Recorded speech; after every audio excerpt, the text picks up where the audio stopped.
Atakoro wọnú àdó kò lè mọ́mọ́nú ẹ̀wọ̀ o, ẹni bímọ sílẹ̀ má ṣèkà. Láyé ẹni bímọ sílẹ̀ má ṣèkà. Yéé o, mo pa láṣẹ ní orúkọ Jésù.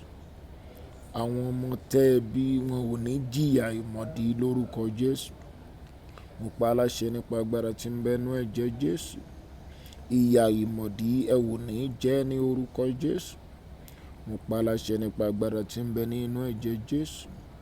Àwọn ohun rere tí àwọn tó bí yín ti ṣe ẹ bẹ̀rẹ̀ sí lọ kórè lórúkọ Jésù.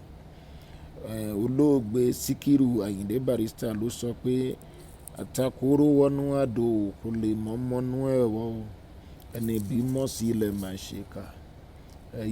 Ẹni bímọ sílẹ̀ má ṣèkà. Nǹkan tó mú olóògbé sọ bẹ́ẹ̀ ni pé àtakóró wọnú àdó jẹ́ èèyàn tó ní agbára. Jẹ́ pé tí nǹkan bá dédé ṣẹlẹ̀, ó lè dàbí ọgbọ́n. Àdó kéré gan, á dẹ̀ pòórá, á dẹ̀ wọnú àdó. Ṣùgbọ́n tó bá pòórá, tó bá wọnú àdó, àwọn ọmọ tó bílẹ̀ nǹkan tó ń bà nírú agbára yẹn, á jẹ́ pé nǹkan tó ṣe yẹn ó lè bá àwọn ọmọ ẹ̀. Olóògbé Síkírù Àyìndé Barrister tún wà kọrin. Wọ́n dàbí ọgbọ́n lẹ́yìn ọ̀pọ̀lọpọ̀ ọdún. Wọ́n ní tatakóró bá ń jáwé kan lẹ́ẹ̀mẹ́ẹ̀dọ́gbọ̀n, á rí pohùn já tọ̀ mọ́ òun. Àṣìpa òwe ló ń já takóró.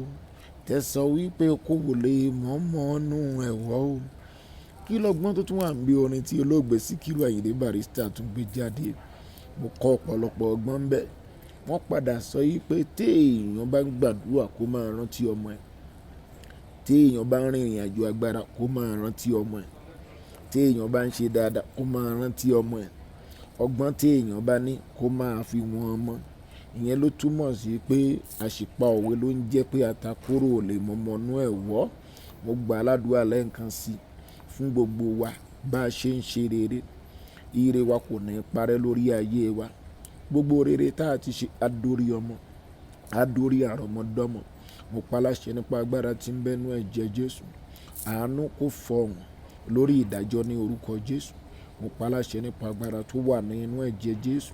Etí tó ń gbọ́ mi, ojú tó ń wò mí, ẹ ò ní ṣètì, ẹ ò ní ṣe lásán, ẹ ò ní wáyé bí aláìsí, Ọlọ́run ò ní ṣe yín ládọ́run mòótọ́.